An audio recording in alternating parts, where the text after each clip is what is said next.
چجوری به این راحتی اطلاعاتمون رو وارد صفحه گسترده اکسل کنیم و یا به عبارتی فایل اطلاعات ورودی بسازیم. عناوین ستون هامون رو می‌نویسیم.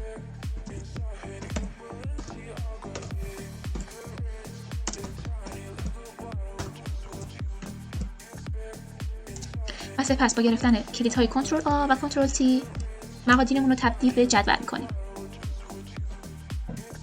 حالا با رفتن به قسمت فایل و انتخاب گزینه آپشن، قسمت کویک اکسس تولبار، آل کامند، فرممون رو به کویک اکسس تولبار اضافه می‌کنیم. با پیدا کردن نام فرم گزینه اد رو میزنیم و سپس گزینه اوکی.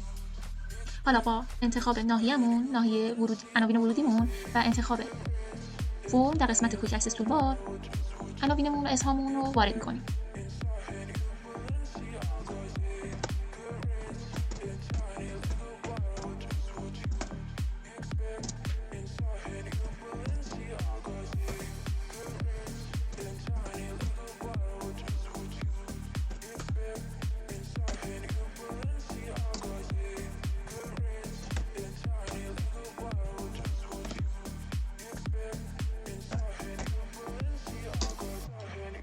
برای رفتن به مقادیر قبلی و بعدی از فایند پریویو و فایند نکست میتونیم استفاده کنیم و همچنین با گزینه کرایتریا میتونیم شرط اعمال کنیم.